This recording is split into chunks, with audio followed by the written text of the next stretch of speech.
Okay, सो मेरा नाम अजिंक्य सोलंके है। My name is Ajinkya Solanke. And जो मैं सब्जेक्ट पढ़ाता हूँ वो है physics, chemistry, biology, mathematics, history, geography, political science, economics and computer science educator. तो काफी ज्यादा सब्जेक्ट पढ़ाता हूँ मैं। ठीक है, लेकिन let us forget about that. Just remember my name. That is, my name is Ajinkya, and let us start with our topic. तो इंट्रोडक्शन अगर हमारा खत्म हो गया हो, so let us start with our topic. ठीक है, चलिए डिटेल्स देखना है। We'll be going with the next point, and that is going to be about how does the nervous tissue cause action. Action कैसे होता है उससे, तो हमको वो देखना है। चलो लेट अस स्टार्ट। तो इतनी देर हमने देखा कि प्रोटेक्शन वगैरह कैसा है। तो ब्रेन का प्रोटेक्शन कौन कर लेता है? स्कल प्रोटेक्ट करता है आपका बोनी बॉक्स, और उसके अंदर भी क्या है, एक फ्लूइड है कि जो आपके किसको बचाता है, बेसिकली ब्रेन को शॉक अब्जॉर्प्शन से बचाता है। And vertebral column, basically backbone किसका प्रोटेक्शन करता है? स्पाइनल कॉर्ड का। तो स्पाइनल कॉर्ड के लिए वो ये है, बैकबोन है आपका, वर्टिब्रल कॉलम जिसको बोलते हैं। एंड आपके ब्रेन के लिए कौन कौन है? The bony box and the fluid which is around your brain. तो ये प्रोटेक्शन देता है। Now let us talk about the new topic, how does the nervous tissue cause action. Action कैसी होती है इससे, तो चलो देखते हैं। So far we have been talking about nervous tissue and how it collects information, sends it around the body, processes information, makes decision based on information and conveys decision to muscles for action. तो इतनी देर हमने क्या देखा कि nervous tissue basically कैसे signal को पकड़ता है, कैसे अंदर ट्रांसफर करता है, कैसे ब्रेन को देता है, ब्रेन कैसे उसका डिसीजन देता है, और डिसीजन लेने के बाद वो मैसेज न्यूरॉन्स कैसे हमारे मसल सेल तक पहुंचाते हैं, हमने वो देखा अभी तक। In other words, when the action or movement is to be performed, muscle tissues will do the final job. ये तो बराबर है, हमने देखा हुआ है कि मसल टिश्यू फाइनल जॉब करते हैं मूवमेंट का। How do animal let's say muscles move, ये मूव कैसे होते हैं? मेन पॉइंट वही है कि आपका फाइनल इफेक्ट कौन देने वाला है। आपने सेंसरी ऑर्गन से कुछ लिया, जैसे कि मान लो वो बिल्ली बिल्ली वाला पार्ट, या फिर इवन सपोज से हमारा ले लो। If you are touching something, कुछ चीज अगर हमने टच की, जैसे कि गर्म चीज को हम लोग जब से टच कर रहे हैं ना, पिछले टॉपिक से, तो उसमें जो हाथ हम लोग पीछे लेते हैं, we just want to know कि वो मसल को हम लोग कैसे मूव करते हैं। हमने इतनी देर क्या देखा कि सिर्फ मूवमेंट कैसी होती है या फिर पाथवे कैसे है, लेकिन हमने ये नहीं देखा कि वो जो मसल था, जो हाथ हमने पीछे खींचा, वो मसल के जरिए था। मसल के अंदर होता क्या exactly, that we want to know in this paragraph. So let us see कि मसल मूव कैसे होता है फिर। So when a nerve impulse reaches the muscle, ये कब की बात कर रहे हैं? डिसीजन के बाद। ये जो पॉइंट है ना, ये डिसीजन के बाद है। मतलब आपने गर्म चीज को हाथ लगाया, वो मैसेज ब्रेन तक गया, ब्रेन ने उसको कुछ सोचा कि हाथ पीछे लेना है कि आगे रखना है, कि उसको लगाना है कि नहीं, फिर से वो डिसीजन लिया, और वो डिसीजन किसको दिया? मसल्स को। तो अब उसकी आगे की कहानी हम लोग देख रहे हैं। The muscle fibre must move. ठीक है, ये तो ऑब्वियस है कि जब ब्रेन की तरफ सिग्नल आ गया मसल को, तो मसल ने तो मूव होना ही होना है। How does a muscle cell move, लेकिन मसल सेल मूव कैसे कर पाएगा? The simplest notion of movement at the cellular level is that muscle cells will move by changing their shape so that they shorten. Okay, तो simplest motion मतलब ये एक idea क्या है कि आपके मसल कैसे मूव हो रहा है? By changing their shapes so that they shorten. Okay, तो मूव हो रहे हैं bye changing the shape, move by changing the shape. देखते हैं डिटेल्स ये कैसा हो पा रहा है। Move by changing the shape, कौन? मसल। अच्छा ठीक है। So the next question is, how do muscle cells change their shape? Main क्या है, उन्होंने बोला मूवमेंट होती है because of the shape change, right? अब मेन क्वेश्चन, शेप चेंज कैसे होता है? Okay, the answer must lie in the chemistry of cellular components. तो उसका शेप चेंज होने के लिए क्या रिस्पॉन्सिबल है? केमिस्ट्री। तो muscle cells have special proteins that change both their shape and their arrangement in the cell in response to nervous electrical impulses. Okay ठीक है, तो एक बार ठीक से देखते हैं। ओके, मसल क्या हो रहा है? मसल के अंदर मूवमेंट हो रहा है, क्यों हो रहा है? शेप चेंज की वजह से। एंड शेप चेंज क्यों पॉसिबल हो पा रहा है? Because of change of what? Proteins in the muscle cells. हाँ, तो ये इंपॉर्टेंट है। This is happening due to special proteins that change their shape and their arrangement in response to nervous impulses, nervous electrical impulses.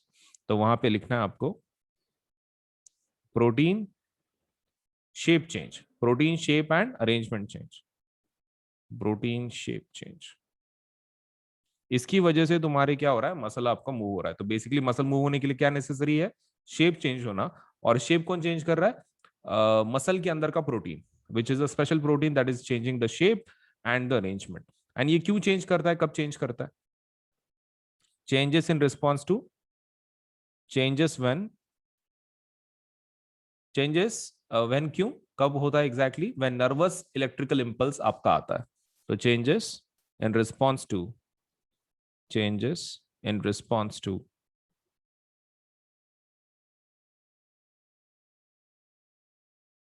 electrical impulse।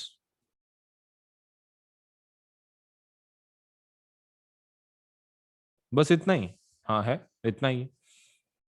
ठीक है, when this happens new arrangements of these protein give the muscle cell a shorter form। ठीक है, एक shorter form देते हैं उसको। So remember when we talked about the muscle cell in class 9 there were different kinds of muscle such as voluntary muscles and involuntary muscles। Based on what we have discussed so far, what do you think is the difference between these two? तो ये तो आपने को पता ही है।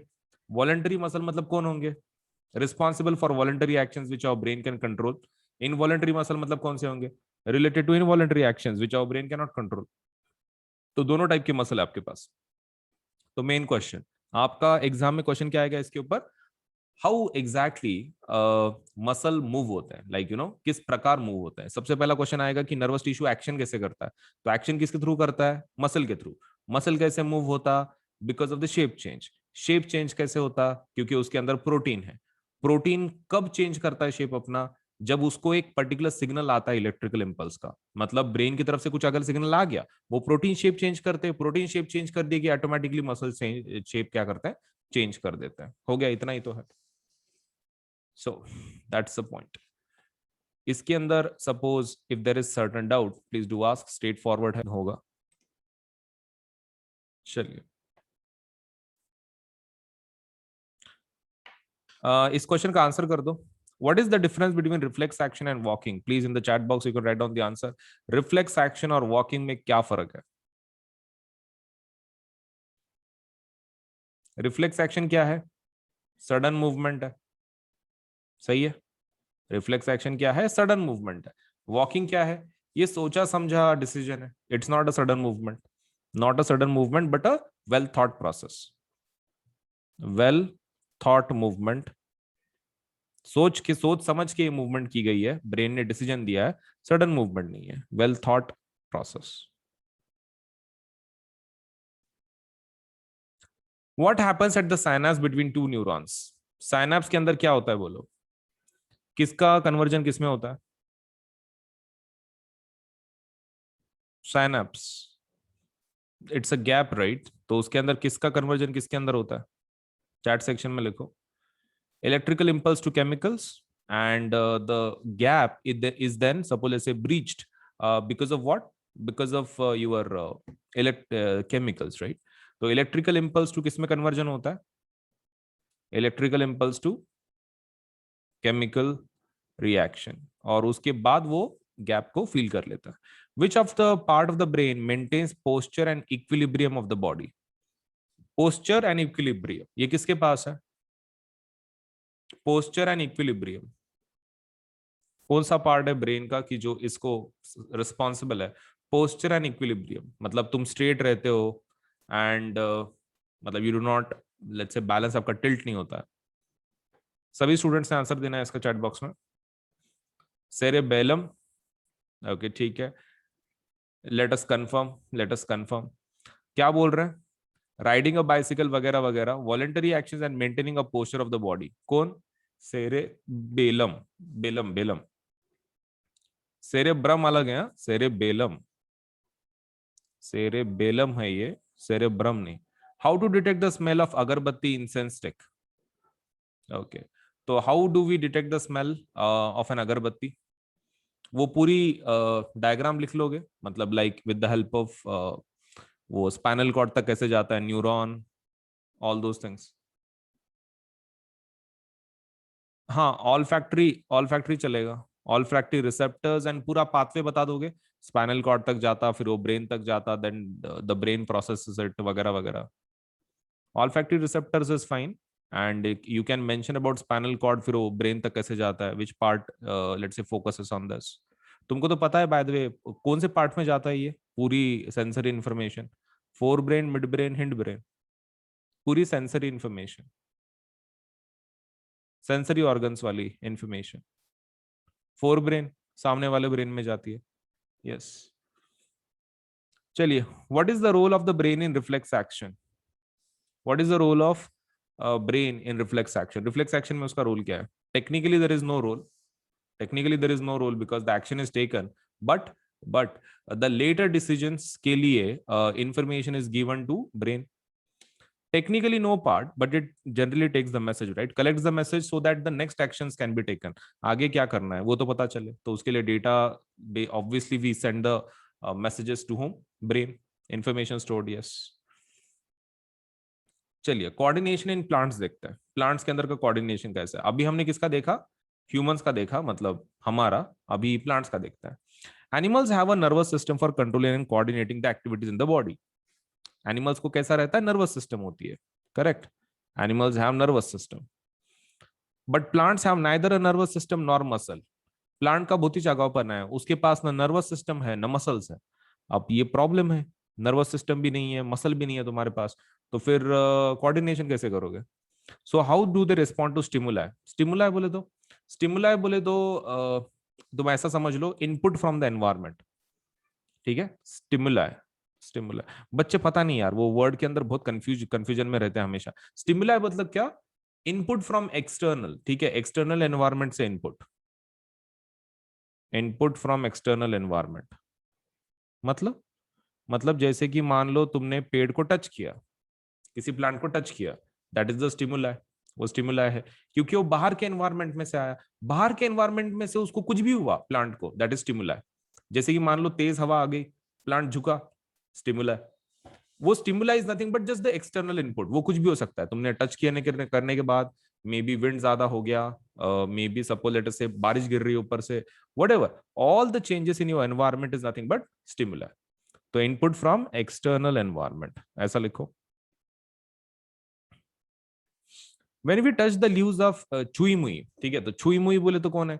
अरे वो रहता ना जिसको अपन हाथ लगाते तो पूरा बंद हो जाता, हो ये वाला प्लांट, ठीक है? टच मी नॉट प्लांट बोलते हैं उसको। हाँ, तो टच मी नॉट बोले तो उसको हाथ लगाए तो क्या होता? ये ऐसे उसके पत्ते से कुड़ जाते हैं, ये वाले। हाँ, तो ये परफेक्ट एग्जाम्पल है किसका? स्टिमुलाई का, क्योंकि तुमने हाथ लगाया, उसको स्टिमुलस मिला, उसने बंद कर दिया। When we touch the leaves of chui mui, they begin to fold up and drop. Let's say droop हो जाते, basically fold up and droop. तो sensitive and touch me not, basically the sensitive and touch me not plant of mimosa family. So when seed germinates, the root grows down, the stem comes into the air. What happens? Firstly, the leaves of the sensitive plant move very quickly in response to touch. ये देख लेते हैं क्या बोल रहे हैं। जब आप सीड लगाते हो, जर्मिनेट होता है, रूट्स नीचे जाते हैं, स्टेम ऊपर आती है, और उसमें क्या क्या होता है? The leaves of the sensitive plant move very quickly in response to touch. Touch के रिस्पॉन्स में हमेशा ग्रो होता रहता हो। There is no growth involve in this movement. On the other hand, the directional movement of the seedling is caused by growth. Seedling का जो growth है, suppose let's say whatever the directional movement is due to the growth itself. If it is prevented from growing, it will not show any movement. अगर हम लोग उसको grow करने से रोकते हैं तो उसका कुछ भी मूवमेंट नहीं दिखेगा। So plants show different types of movement, one dependent on growth, another dependent on, ऐसे independent of growth। तो हमारे पास दो टाइप के मूवमेंट्स हैं, एक ग्रोथ के ऊपर डिपेंडेंट है, एक ग्रोथ के ऊपर डिपेंडेंट नहीं है। तो वो तो आगे जाके हम लोग देखेंगे, लेकिन फिलहाल के लिए जस्ट उसका एक लॉजिक देखते हैं, what they are trying to say. What they are saying is कि आपके पास दो प्रकार, दो टाइप्स हैं ऑफ व्हाट? मूवमेंट। एक मूवमेंट की जो ग्रोथ के रिलेटेड है, एक मूवमेंट की जो ग्रोथ के रिलेटेड नहीं है। ओके, तो पहला देखते हैं। First, the leaves of the sensitive plants move very quickly in response to touch, and there is no growth involved in this movement. ठीक है? तो ये किसके बारे में बात कर रहे हैं? They are talking about your human hand. जैसे कि मान लो कोई एक पेड़ है, तो वो इसको ही ले लेते हैं, फोटो जो अपने बुक में, तुमने इसको हाथ लगाया, ठीक है? मूवमेंट आएगा उसमें? यस, मूवमेंट जरूर आएगा उसमें, मूवमेंट, यस। क्या वो ग्रोथ की वजह से मूवमेंट थी? मतलब ये जो ऐसे मूव हुए ना, पत्ते अंदर गए, वो क्रॉस हो गए, बंद हो गए, हाँ, तो क्या ये मूवमेंट की वजह से, मतलब इसकी वजह से हुआ, ग्रोथ की वजह से? प्लांट की ग्रोथ की वजह से नहीं हुआ ना, ये तो let's say it is independent of the growth, growth का और उसका कोई संबंध नहीं है। Okay, the movement happen let's say not because of the growth itself. तो ये टच का एग्जांपल था। On the other hand the directional movement of the seedling is caused by growth. Okay, अब ये किसकी बात कर रहे हैं? सीड की बात कर रहे हैं। जैसे कि मान लो तुमने ये जमीन के नीचे सीड को डाल दिया, अब वो सीड में से कुछ पौधा निकलेगा, सीड में से कुछ पौधा निकलेगा ऐसे, और कुछ रूट्स निकलेंगे उसके, करेक्ट, नीचे कुछ रूट्स निकलेंगे इस तरह से। तो ऊपर पेड़ निकला, नीचे रूट्स निकले, क्या इसके अंदर मूवमेंट हुई? क्या उसके अंदर मूवमेंट हुई? यस। मूवमेंट का रीजन क्या था? मूवमेंट का रीजन क्या था? ग्रोथ। ओके, और ये पेड़ के अंदर, पेड़ के अंदर मतलब जो तुमने हाथ जो टच किया था ना, टच मी नॉट प्लांट को, ओके, तो उसके अंदर मूवमेंट हुई। यस, मूवमेंट हुई। रीजन क्या था? टच। ग्रोथ नहीं था, टच था। करेक्ट, रीजन क्या था? टच था, टच की वजह से मूवमेंट आई। ओके, तो इसको अंडरलाइन कर लो। Types of movement in the plants, types of movement, types of movement किसके अंदर? प्लांट के अंदर। बोलो कौन कौन है? इंडिपेंडेंट ऑफ ग्रोथ, एक इंडिपेंडेंट ऑफ ग्रोथ है, और दूसरा कौन है? Independent of growth, independent of growth and one dependent on growth. Dependent का एग्जांपल बोल सकते हो? चलो चैट सेक्शन में बताओ। डिपेंडेंट ऑन ग्रोथ, ग्रोथ के ऊपर का एग्जांपल आप भी देखे थे, वो सेंसिटिव प्लांट को मतलब टच मी नॉट को टच करना, वो है कि सीड वाला एग्जांपल है? डिपेंडेंट ऑन ग्रोथ मतलब ग्रोथ के ऊपर उसकी मूवमेंट डिपेंडेंट है, ऐसा कौन सा एग्जांपल है? Seed growth, seedling growth, correct. Seed germination, उसको ऐसा लिखो, seed germination. And independent of growth का वो मूवमेंट कौन सा है? टचिंग किसको? Touch me not plant, touching, touching. उसको और कौन सा प्लांट बोलते हैं टच मी नॉट प्लांट की जगह पे? इट्स ऑल्सो कॉल्ड एज छुई मुई। ओके, तो टचिंग, छुई मुई, ये वाला छुई मुई, या फिर you can write down touch me not plant, touching touch me not plant.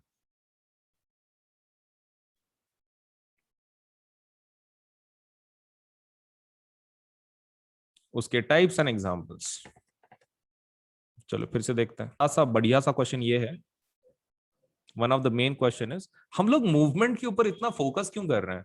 देखो, मूवमेंट के ऊपर ही तो पूरा लेसन है ना, मतलब how your movement is happening. हमारे इसमें मूवमेंट कैसी होती है ह्यूमंस में? With the help of muscles. हम लोग अभी सिर्फ ये देख रहे हैं कि प्लांट्स के अंदर कैसी मूवमेंट होती है। तो पहला तो हमने देख लिया ग्रोथ की वजह से, अब दूसरा देख रहे हैं बिना ग्रोथ का। One of the examples is stimulus वाला एग्जांपल। तो चलो देखते हैं। Let us think about the first kind of movement such that as the sensitive plant. वो जो सेंसिटिव प्लांट है, टच मी नॉट प्लांट, उसका देख रहे हैं। Since no growth is involve, the plant must actually move its leaves in response to touch. तो growth नहीं है यहाँ पे, ग्रोथ की वजह से मूवमेंट नहीं है, मतलब उसको एक्चुअली मूव करना पड़ेगा लीव्स को, correct. But there are no nervous tissue, nervous tissue नहीं है अभी इसके पास, तो फिर लीव्स को कैसे हिलाएगा? जैसे कि तुम हाथ को हिलाते हो, राइट, कैसे हिलाते हो? With the help of neurons. तो अगर लीव्स को हिलाना है तो न्यूरॉन्स लगेंगे उसको, लेकिन उसके पास नहीं है, तो फिर वो कैसे कर लेता है?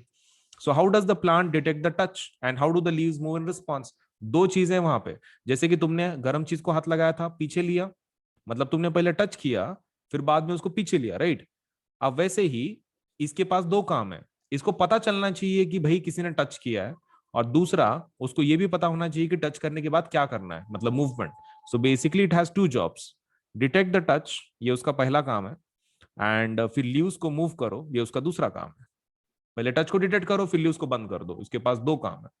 अच्छा चलो तो देखते हैं कैसे कर लेता है ये। If we think about where exactly the plant is touched and what part of the plant actually moves, it is apparent that movement happens at a point different from the point of touch. ये एक अलग नाटक है। तुमने अगर इसको सच में touch किया है, इस प्रकार के प्लांट को तुमने ऑब्जर्व किया होगा, तुम सामने से हाथ लगाते हो लेकिन वो बंद पीछे से होता है, मतलब सामने से तक बंद आना होता है वो, लेकिन शुरुआत जहां पे आपने टच किया वहां से शुरुआत नहीं होती, वो किसी और पॉइंट से शुरुआत होती है। Okay, so basically there is a difference between where you touch and where the movement happens. There is a difference. So information, let's say, so information that a touch has occurred must be communicated. अब वो क्या बोल रहे हैं, अगर example देख लो, मान लो ये पत्ता है,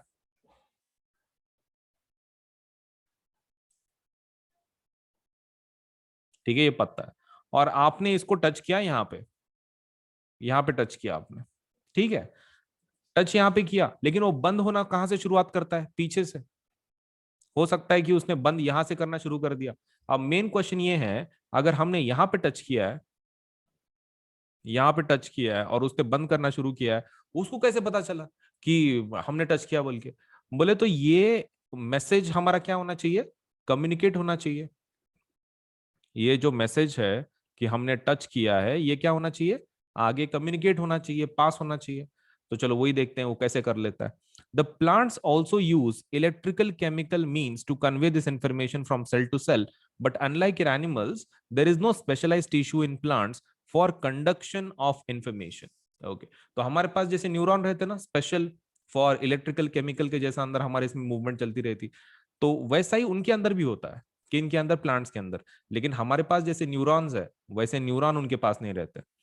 मतलब इन शॉर्ट, प्लांट्स में और हम में क्या फर्क है, इलेक्ट्रिकल केमिकल मींस उनके अंदर भी है, हमारे अंदर भी है, लेकिन उनके अंदर क्या फर्क है, स्पेशलाइज टिश्यू नहीं है हमारे जैसा, न्यूरॉन के जैसा नहीं है।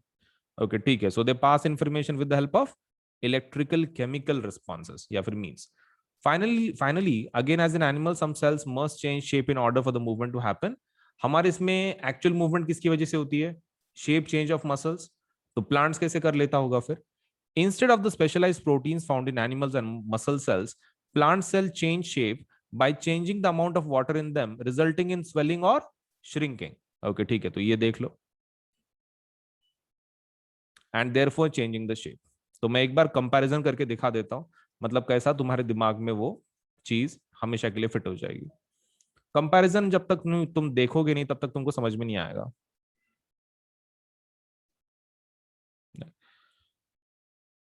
चलिए पहले ह्यूमन का देख लेते हैं शॉर्ट में, और फिर प्लांट्स का।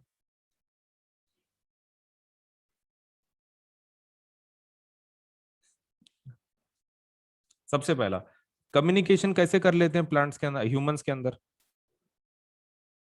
कम्युनिकेशन। तुमने न्यूरॉन का एग्जाम्पल पूरा देखा हुआ है, वो कैसे डेंड्राइट से आता, फिर एक्सॉन में से कैसे जाता, फिर एंड तक कैसे जाता है, how it is converted from chemical reaction to electrical impulse, and again from electrical impulse to chemical reaction during the synapse. वो पूरा कन्वर्जन तुमको पता है, राइट? सो कम्युनिकेशन किसके थ्रू होता है, न्यूरॉन्स के थ्रू। और न्यूरॉन्स के अंदर क्या होता है, electrical chemical responses, right? Okay, so electrical chemical, electrical chemical means बोलते हैं उसको, इलेक्ट्रिकल केमिकल मीन्स। क्या ये प्लांट्स के अंदर भी होता है? हाँ, ये प्लांट्स के अंदर भी होता है। Electrical chemical means, electrical chemicals mean इसके पास भी है। फिर फर्क क्या है, फर्क ये है कि इसके पास न्यूरॉन नहीं है, no neuron, no neuron to do this. हाँ, मतलब वो उसके जनरलाइज सेल ही ये काम कर लेता है। Basically it has no neuron as such, no neuron. ये प्रॉब्लम है, मतलब दोनों के अंदर सेम है, न्यूरॉन नहीं है एक के अंदर, कौन, प्लांट के अंदर। अच्छा, what about the shape change then, shape change के बारे में देखो, शेप चेंज कैसे करता है, शेप कौन चेंज करता है by the way, muscle. Shape change कौन करता है, मसल करता है। और वो मसल कैसे कर लेता है, with the help of protein present in it, correct, उसके अंदर जो प्रोटीन है उसके थ्रू। अब प्लांट के अंदर वो शेप चेंज कैसे होता है, शेप चेंज, प्लांट के पास एक तो मसल नहीं है, करेक्ट, तो वो कैसे कर लेता है shape change then, changing the shape of water. Water का सपोलेट से जो शेप है वो चेंज कर लेता है। तो बेसिकली सॉरी, वाटर के कंटेंट के थ्रू शेप चेंज करता है। तो instead of specialise protein found in animal muscle cell, plant change shape by changing the amount of water. So how does it change the shape, by water, by water, amount of water को कम ज्यादा करके। तो water नहीं लिखेंगे, bye amount of water लिखते हैं, by amount of water. तो एक बार देख लो फर्क क्या है, ह्यूमंस के पास इलेक्ट्रिकल केमिकल मींस है, प्लांट्स के पास भी है, लेकिन प्लांट्स के पास न्यूरॉन नहीं है। एंड इसका शेप चेंज कैसे होता है ह्यूमंस का, with the help of muscles, and muscles के अंदर क्या है, बेसिकली प्रोटीन शेप चेंज करते हैं. What about plants? प्लांट्स कैसे शेप चेंज करते हैं? बाय अमाउंट ऑफ वाटर, कम ज्यादा करके वो शेप चेंज करते हैं. So this is how suppose the movement is done. तो चलो इसके ऊपर suppose let's say if there is something which you want to ask, you can definitely ask.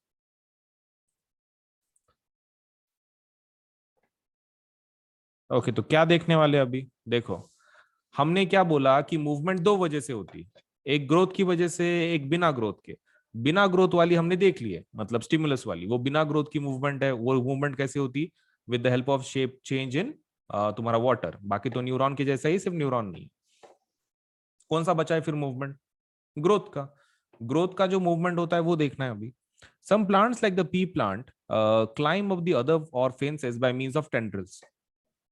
तुमने ऐसे बहुत सारे पेड़ देखे होंगे कि जो कैसे हैं, दूसरे के ऊपर चढ़ के जाते हैं, टेंड्रिल्स रहते हैं उनको. ठीक है, these tendrils are sensitive to touch, sensitive रहते हैं टच को. When they come in contact with any support, the part of the tendril in contact with the object does not grow as rapidly as the part of the tendril away from the object. हाँ, ये बच्चों के दिमाग में बिल्कुल घुसता नहीं है. अब बच्चों को इतना पता रहता कि जिस प्लांट की बात कर रहे हैं, तो सपोलेट से ऐसे वेल वाला प्लांट, सपोलेट से ऐसे पूरी लाइन, लंबी लंबी लाइन है और वो ग्रो हो रही है. अब इसमें क्या बोलते हैं वो, कि ये ग्रोथ जो हो रही है वो किसके थ्रू हो रही है?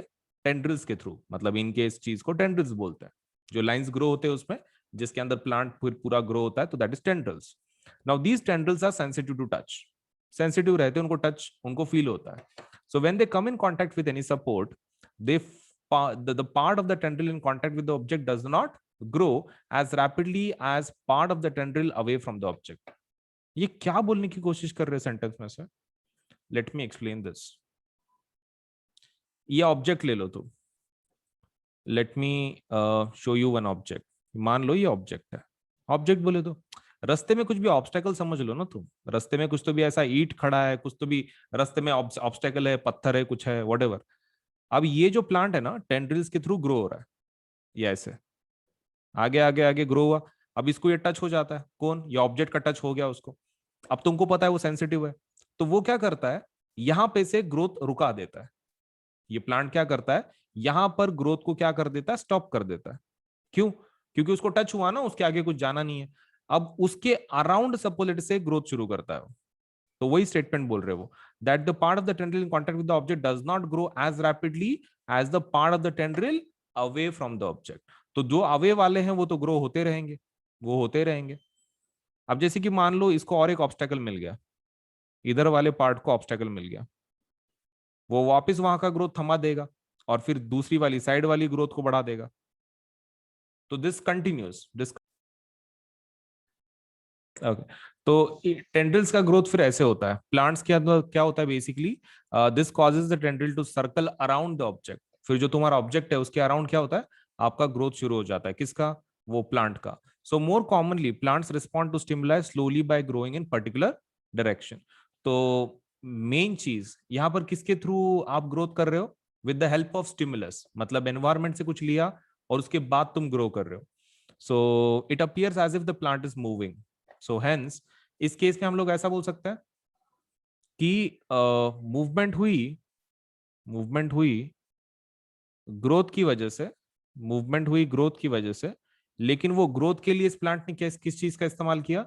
स्टिमुलस का, टच का लेट से यूज किया.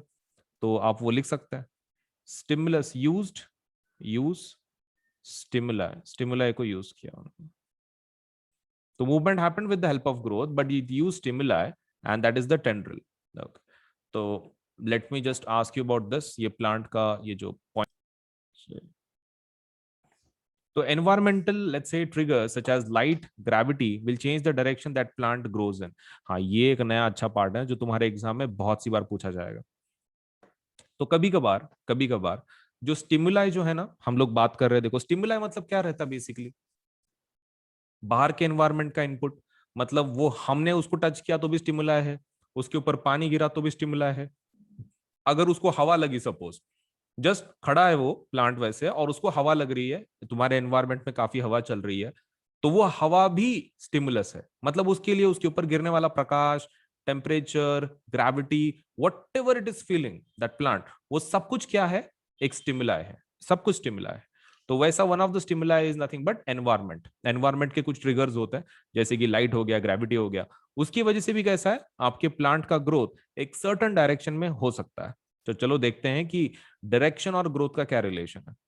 So these directional or tropic movements can be either towards the stimulus or away from it. तो ये directional movements को क्या नाम है? It is called as directional movement और tropical movement बोलते हैं उसको। Directional movement और tropical movement, and that is due to what? Can be either towards the stimulus or away from it. इसका क्या मतलब है? मतलब जो भी इनपुट है उसके लेट्स से उसके दिशा में भी हो सकता है, उसके अगेंस्ट में भी हो सकता है। Let us see what does it mean, example के थ्रू ज्यादा पता चलेगा। So in two different kinds of phototropic movement, shoot responds by bending towards the light while the root responds by bending away from it. ये मतलब समझ के लेते हैं क्या बोल रहे हो। देखो मान लो ये एक प्लांट है, ठीक है, दिस इज द प्लांट, और मैं उसका ऊपर का पार्ट ग्रीन से निकाल रहा हूं so that I can show you उसका रूट्स एंड सपोज लेट से उसका जो स्टेम है वो अलग अलग बता सकूं। तो ये जो रूट्स हैं ये नीचे हैं सपोज, करेक्ट, और उसका जो स्टेम है मैं उसको ऊपर निकाल रहा हूं।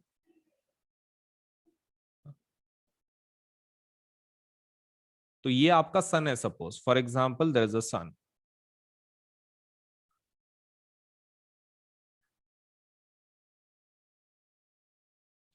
अब सन का डायरेक्शन जो भी है, प्रकाश जिधर से आ रहा है, तो अभी प्लांट क्या करता है, खाना बनाता है, राइट, फोटोसिंथेसिस थ्रू। तो ये क्या करता है, जो जो आपके लीव्स हैं उसकी ग्रोथ किधर होती है, प्रकाश की तरफ। प्रकाश किधर है, ये ऊपर। इसकी ग्रोथ कहाँ हो रही है, ऊपर हो रही है। क्यों? क्योंकि उसको प्रकाश चाहिए। प्रकाश क्या कुछ चाहिए इसको, खाना बनाने के लिए, फोटोसिंथेसिस के लिए। So the stem is growing towards the sun, the reason is because it wants to have as much light as possible. उसको प्रकाश मिल रहा है ना उधर से फोटोसिंथेसिस के लिए। और ये जो रूट्स हैं, रूट्स कौन से दिशा में जाते हैं, अपोजिट डायरेक्शन में। रूट्स किधर जाएंगे, अपोजिट डायरेक्शन में। किसको देख के, लाइट को। प्रकाश ऊपर से आ रहा है ना, तो रूट्स को क्या पता चलता है कि प्रकाश के उल्टी दिशा में जाना है, क्योंकि उल्टे दिशा में ही उसको पानी मिलेगा। नॉर्मल सर्कमस्टेंसेस में, नॉर्मल सर्कमस्टेंसेस में मतलब तुम अगर नॉर्मल जमीन की बात कर रहे हो, प्लांट अगर ऊपर गया तो प्रकाश मिलेगा, नीचे गया तो पानी मिलेगा, ये प्लांट को भी पता है। So this is happening due to what, प्रकाश के रिस्पॉन्स में। तो दीज काइंड, अब ये मूवमेंट हो गई, दिस इज ट्रॉपिक मूवमेंट। तो ये ट्रॉपिक मूवमेंट को एक नाम है, it is called as phototropism या फिर फोटोट्रॉपिक मूवमेंट। इसको अंडरलाइन करो, फोटोट्रॉपिक मूवमेंट बोलते हैं, जिसमें शूट किधर जाता है, लाइट की तरफ, और रूट किधर जाता है, away from it. Shoot towards the light, shoot towards the light, and roots away from the light. Okay, तो एग्जाम में इसके अंदर क्या पूछेंगे, सबसे पहला तुमको ये पूछेंगे व्हाट इज ट्रॉपिक मूवमेंट। तो tropic movement is nothing but directional movement, और ये किसके थ्रू होता है, एनवायरमेंटल फैक्टर्स की वजह से। Second question they will ask you is what is phototropic movement. तो तुम क्या डेफिनेशन लिखोगे, फोटो, फोटो मतलब क्या, लाइट के regarding, the movement due to the light, देते the movement of the plant due to the light is nothing but called as phototropic movement.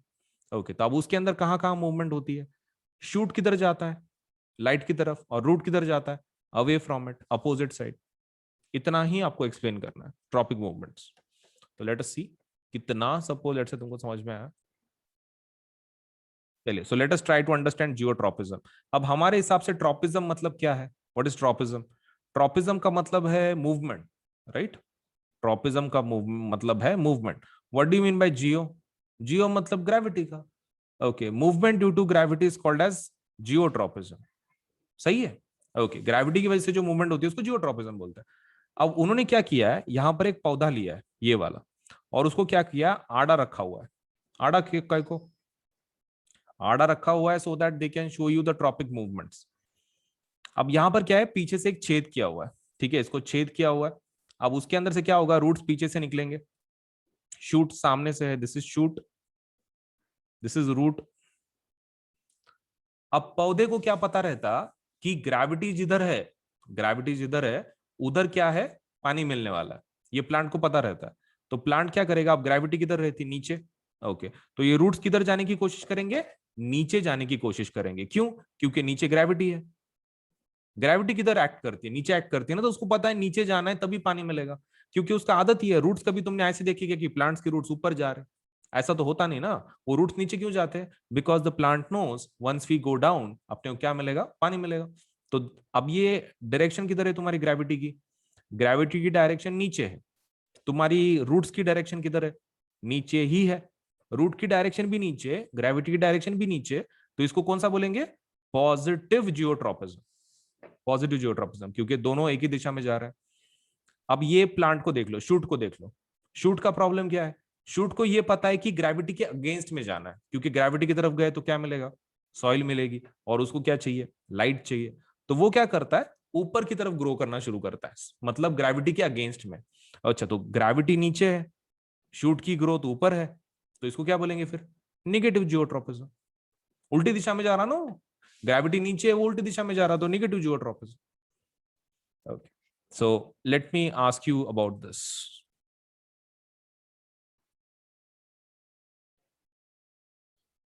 चलिए, so let us start. एक last वाला point तुमने जो पढ़ा है वही है, सिर्फ थोड़ा सा एक्स्ट्रा इन्फॉर्मेशन है। Plant show tropism in response to other stimuli as well. The roots of the plant always grow towards downwards, while the shoot usually go upwards. ये तो हमको पता ही है कि रूट किधर जाते? डाउनवर्ड। रूट किधर जाते? डाउनवर्ड जाते। और शूट किधर जाता है? अपवर्ड। शूट अपवर्ड जाता है। This upward and downward growth of shoots and root respectively in response to the pull of gravity is known as geotropism. Geotropism मतलब क्या? Movement due to gravity. अब हाइड्रोट्रोपिज्म भी रहता है, हाइड्रोट्रोपिज्म भी रहता है। If hydro means water and chemo means chemicals, what would hydrotropism and chemotropism mean? बोलो, क्या लगता है? हाइड्रोट्रोपिज्म मतलब क्या होगा? Movement due to water, and chemotropism movement due to chemicals. Simple definition. चलिए, now can we think of examples of these kinds of movement growths? One example of chemotropism is the growth of pollen tubes towards ovules, about which we will learn about, let's say learn more when we examine the reproductive process of living organisms. Okay, ठीक है। Hydrotropism का बताओ। Hydrotropism, तुम्हारे roots का hydrotropism related, मतलब पानी को देख के whether it would be positive कि निगेटिव, क्या लगता है? रूट का हाइड्रोट्रोपिज्म की अगर बात कर रहे हैं तो water related movement, so whether it would be towards और अगेंस्ट? Towards, positive. पॉजिटिव होगा, रूट का hydrotropism would always be positive. And what about the shoot? Shoot का क्या होगा उसके अगेंस्ट? शूट का क्या लगता है? Hydrotropism related. पानी का ना उसका कोई संबंध नहीं है, लेट्स से नेगेटिव। नेगेटिव होगा। And what about chemotropism? देखो, कीमोट्रोपिज्म का सिर्फ उन्होंने एक ही एग्जांपल दिया है, प्लीज उसको याद रखना है, एग्जाम में पूछेंगे आपको। तो कीमोट्रोपिज्म का क्या एग्जांपल है? That is about pollen tube growth. तो ये मैं शॉर्ट में तुमको समझा देता हूँ कि क्या है, और फिर खत्म करेंगे। तो ये आपका लीफ होता है। लीफ में ना एक सेंट्रल पार्ट होता है, ओवरी। यहां पर ऐसा ओवरी रहता है। ये लीफ है, मतलब सॉरी, आपका जो फ्लावर होता है, तो फ्लावर का जो सेंट्रल पार्ट है दैट इज ओवरी। ठीक है। अब उसके ऊपर ना, उसके ऊपर एक पोलन ग्रेन चिपकता है। क्या चिपकता है? Pollen grain. और ये पोलन ग्रेन ना मेल है, ओवरी फीमेल रहता है, फीमेल पार्ट। एंड ये कौन है? ये तुम्हारा पोलन ग्रेन है। पोलन ग्रेन मतलब कौन है? बेसिकली मेल पार्ट, मेल वाला है। ओके, तो इसको कहां पर जाना है? फीमेल के पास। ये फ्लावर है, फ्लावर के अंदर मूवमेंट करना चाहते हैं, ऑफ मेल टू फीमेल। अब यहां से यहां तक मूवमेंट करने के लिए क्या लगता? तो ये क्या करता है? फ्लावर यहां से एक ट्यूब बनाता है अंदर। यहाँ पे क्या बनाता है? ट्यूब बनाता है। और ये ट्यूब को क्या बोलते हैं? Pollen tube. कौन सी ट्यूब बोलते हैं? पोलन ट्यूब बोलते हैं उसको। तो ये पोलन ट्यूब के जरिए पोलन ग्रेन को ओवरी तक पहुंचाया जाता है। तो उसी का एग्जांपल तुमको दे रहे हैं। The growth of pollen tubes towards ovule is nothing but due to chemotropism. एक ही एग्जांपल है तुम्हारे पूरे बुक में। देखो, तो कीमोट्रोपिज्म का प्लीज अंडरलाइन करके रखो, वो एग्जांपल भी उसको एरो करके रखो, एग्जाम में बहुत सी बार पूछता है। Okay, so let me ask about this. Okay, so plus के और आइकॉनिक के रेट्स कैसे हैं? Let me just tell you. देखो, हमारे पास दो टाइप के सब्सक्रिप्शन है। अगर आप क्लास 9th के लिए है तो क्लास 9th के सब्सक्रिप्शन ये रहे। ठीक है, 1 मिनट। अगर आप क्लास 9th में से है तो क्लास 9th के लिए ये 2 सब्सक्रिप्शन है। अगर आप क्लास अगर आप क्लास 10th के लिए है तो ये 2 सब्सक्रिप्शन है। देखो, दिस इज फॉर प्लस, ये प्लस का सब्सक्रिप्शन का रेट है और ये आइकॉनिक का रेट है। ये प्लस का है ये साइड, और ये आइकॉनिक का है। मतलब मैंने यहाँ पे कैसे किया है कि क्लास 9th का प्लस के रेट्स, क्लास 9th के आइकॉनिक के रेट्स, क्लास 10th के प्लस के रेट्स एंड क्लास 10th के आइकॉनिक के रेट्स, ऐसे अलग अलग मैंने उसको कैटेगराइज किया। अभी देखो इसमें का जो रेट सिस्टम है, इट्स समथिंग लाइक दिस। आप जितना बड़ा लोगे, से जितने ज्यादा महीनों का आप सब्सक्रिप्शन लोगे उतना आपको सस्ता मिलेगा। जैसे कि मान लीजिए यहाँ पे 13 महीने का कितना आ रहा है, सपोज लेट से 6 महीने का आपको 10,000 पड़ रहा है, राइट। 12 महीने का देख लो कितना आ रहा है, 15,000। अगर आप 6 महीने के हिसाब से 2 बार लेते तो कितना होता है, 10 + 10 20,000। तो 12 महीने का 20,000 हो जाता है, लेकिन 12 महीने का एक आप डायरेक्टली लेते हैं तो कितना गिर रहा है, 15,000। तो देखो आप जितना बड़ा लोगे उतना अच्छा। जैसे कि मान लो आप मेरे हिसाब से तो भी class 9th, class 10th, 11th and 12th चारों साल का एक साथ ले लो, बहुत इजीली आपको लेकिन नो सस्ते में पड़ जाएगा। That is 48 months. तो 48 मंथ्स का डायरेक्टली ले लो तो that is going to cost you 40,000। ठीक है, 40,000 आपको पड़ जाएगा, let's say the rate, if you apply for 48 months. वैसे ही आइकॉनिक अगर आप 48 मंथ्स का लेना चाहते हो तो 48 मंथ्स के लिए आइकॉनिक का रेट कितना है, 83,000। अब 83,000 इतना ज्यादा क्यों है प्लस के कंपैरिजन में? क्योंकि इसके फीचर्स वैसे हैं ना, आपको एक पर्सनल एक टीचर है कि जो आपके ऊपर ध्यान रख रहा है, इंडिविजुअल सपोर्ट है, 360 डिग्री सपोर्ट है। सो बिकॉज ऑफ दैट इसका जो रेट है प्लस से थोड़ा सा डबल है एंड थोड़ा सा अमाउंट ज्यादा है। तो depending on your economic capacity, इधर you can go for 48 months of 40,000 या फिर 48 मंथ्स ऑफ 83,000। आप दोनों में से एक प्लान के लिए जाओ, क्योंकि जितना बड़ा लोगे उतना अच्छा रहेगा आपके लिए, क्योंकि उतना सस्ता पड़ता है ना, बार बार उतना खर्चा करने में क्या मतलब है। So I think you should go for इधर 48 मंथ्स ऑफ प्लस और इधर 48 मंथ्स ऑफ आइकॉनिक, तो 40,000 या फिर 83,000। अगर आप क्लास 10th के स्टूडेंट है तो आप एक काम कर सकते हैं, आप 36 महीने का ले सकते हैं। 36 मतलब 3 साल हो जाते हैं, that is 10th 11th 12th। 36 महीने का जो प्लस का रेट है दैट इज 32,000। कितना है, 32,000। तो you should go for this package 32,000। And अगर आप आइकॉनिक में जाना चाहते हैं तो द रेट इज 66,000। तो देखो देर आर टू रेट्स। 36 महीने का 10वीं का जो सब्सक्रिप्शन है वो कितना जा रहा है, दैट इज 32,000।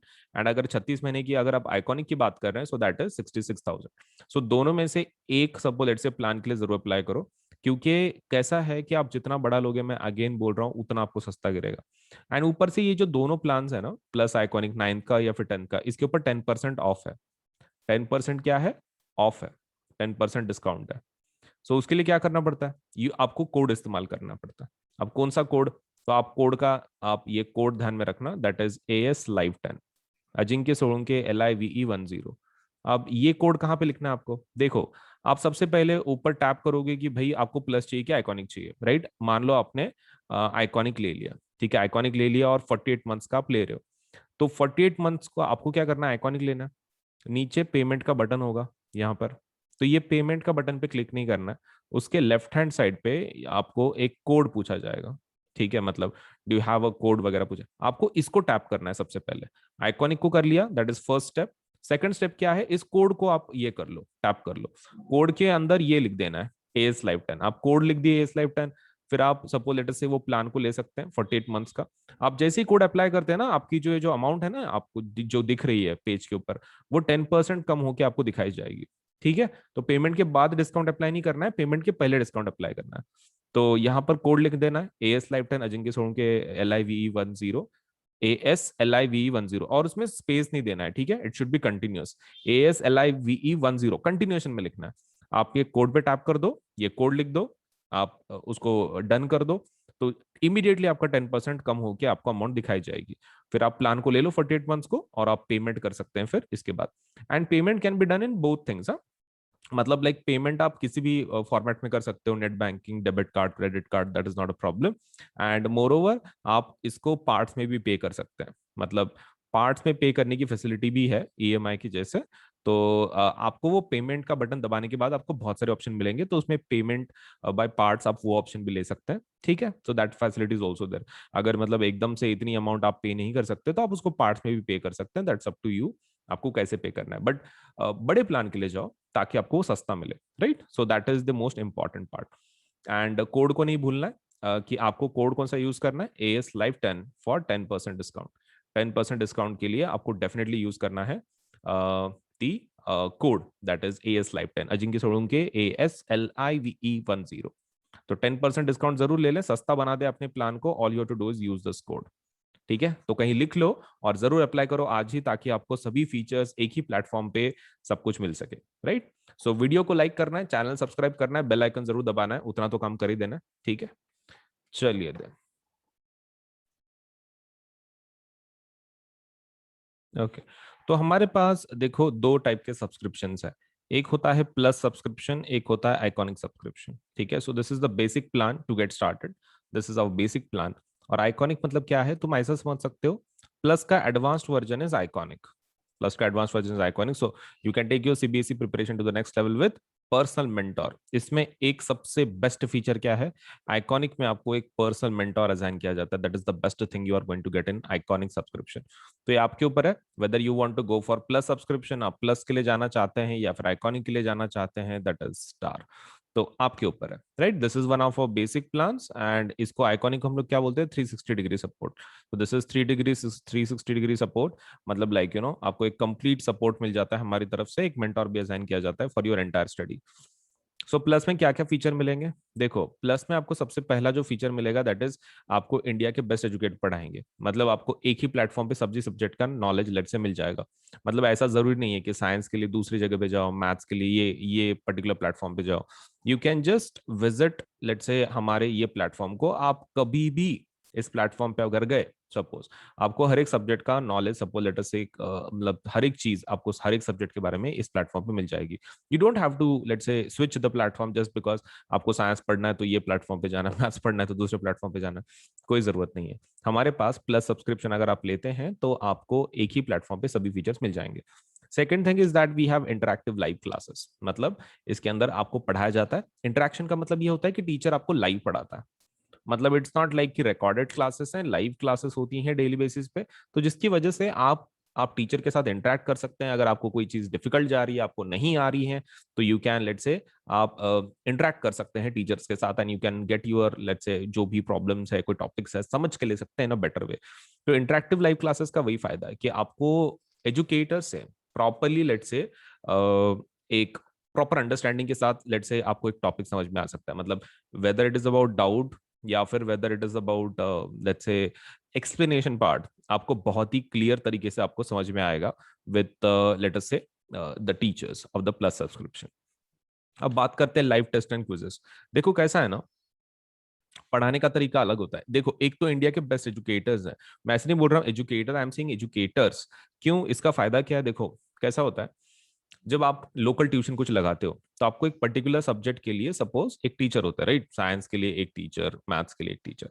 तो इसमें वैसा नहीं है। इसमें कैसा रहता है कि प्लस में आपको बेस्ट फायदा वही है कि आपको बहुत सारे एजुकेटर मिलते हैं। सो बिकॉज ऑफ दैट आपको इसका टेंशन नहीं है। मतलब लाइक यू नो बीच में अगर हो सकता है कि आपको किसी टीचर का टॉपिक समझ में नहीं आ रहा हो एक आधा, तो आप क्या कर सकते हैं, आप एजुकेटर को चेंज कर सकते हैं। मतलब that facility is also there. क्योंकि हर एक का टीचिंग मेथोडोलॉजी मतलब यू नो अलग अलग रहता है, एंड हर एक टीचर वही ट्राई करता है कि भाई अपने स्टूडेंट्स को प्रॉपरली टीच कर सके, right. Not just on our platform, just general trend बोल रहा हूँ मैं टीचर्स का, कि वो they try their best to teach like in their own way. लेकिन अभी कभी कभार ऐसा हो सकता है कि आप किसी टीचर को कनेक्ट नहीं कर पा रहे हो। मतलब एक मेथड, क्योंकि जैसे टीचर डिफरेंट होते हैं वैसे स्टूडेंट भी डिफरेंट होते हैं, and not every student can understand एक पर्टिकुलर लैंग्वेज एक आधे टीचर की। हो सकता है कि उस एक बेस्ट टीचर है लेकिन उसको किसी कोई एक ऐसा स्टूडेंट है कि जिसको कुछ समझ में नहीं आ रहा वो टीचर का। It might happen. तो यहाँ पर वैसा प्रॉब्लम नहीं है। अगर वैसा होता भी है तो हमारे पास साइंस के बहुत सारे टीचर्स हैं, मैथ्स के बहुत सारे टीचर्स हैं। अगर आप एक टीचर को आपको समझ में नहीं आ रहा है तो you can do one thing, you can go for the rest of the let's say the teachers। आप रेस्ट ऑफ द टीचर्स के लिए जा सकते हैं, कोई दूसरे टीचर को बदल के देख सकते हैं। आपको तो सभी टीचर्स का कोर्सेज अवेलेबल हो जाते हैं, so there is no problem, right. चलिए, सो बेस्ट टीचर्स आपको पढ़ाएंगे इंडिया के, and moreover you will be able to have live test and quizzes. अब ये क्या है, देखो अब पढ़ाई जब हो जाती है, मतलब जब टीचर कोई चीज पढ़ाता है आपको, one thing which is very important is the testing part. मतलब जब तक आप उसको याद करके आप ये उसकी टेस्ट नहीं दोगे, तब तक आपको पता कैसे चलेगा कि आपका नॉलेज सच में कंप्लीट हुआ है कि नहीं हुआ है। So that's the problem. So we have live test, like जैसे कि मतलब सब्जेक्टिव टेस्ट, ऑब्जेक्टिव टेस्ट वो है. हमारे पास क्विजेस भी हैं, मतलब लाइक एक कंपटीशन काइंड ऑफ. आपको सपोज लेट्स से एक स्टिपुलेटेड टाइम पीरियड दिया जाता है, उसमें आपको अगर टॉप लेवल पे अगर हो तो एक रैंकिंग की जैसा आपको एक quiz type of game type of suppose let's से भी ऑफर किया जाता है. तो ये डेली बेसिस पे हम लोग बहुत सारे क्विज कंडक्ट करते हैं. उसका time table you can go into the quiz section. आप आपके एप्लीकेशन में क्विज सेक्शन में जा सकते हो and you can check it out. ठीक है, आप इसको चेक कर सकते हो. किसको? लेट्स से जो क्विज है डेली बेसिस पे कि भाई कौन सा क्विज है, सपोज उसमें कौन सा. तो कॉम्बैट एग्जाम के बारे में बता दूं, ये इंडिया की सबसे बड़ी स्कॉलरशिप टेस्ट है, combat exam which is going to be conducted by Unacademy. ये 27 जून को होगी और सुबह 11 बजे, इंग्लिश हिंदी दोनों में. एनरोल इसके अंदर करें इस एग्जाम के लिए and you will be able to win lots of things. ये इसके अंदर 30 क्वेश्चंस होंगे, 45 मिनट्स होंगे आपको 30 क्वेश्चन सॉल्व करने. ये फ्री लाइव टेस्ट है एंड्रॉइड पे, मोबाइल पे, एप्लीकेशन पे, और ये टेस्ट हिंदी इंग्लिश दोनों में है and you will be able to win scholarship worth ₹1 crore. तो एनरोल नाउ, और 27 जून सुबह 11 बजे ये एग्जाम जरूर देना for CBSE class 9th and 10th. तो कुछ नई बैचेस लॉन्च हुई हैं for suppose let's say class 10th for science, doubt clearing batch maths and science. Doubt clearing batch for 9th के लिए भी शुरू हो चुका है for science and maths. Then we have CBSE class 10th के लिए grammar on point for Hindi English and French, and also power pack batch for complete social science that has been started for class 10. So ये batches हैं. And also there is a free test series Quizzards of English 2.0 and new free test series भी available है for daily D20, the daily T20 for NCERT for class 9th and for class 10th. Thank you so much.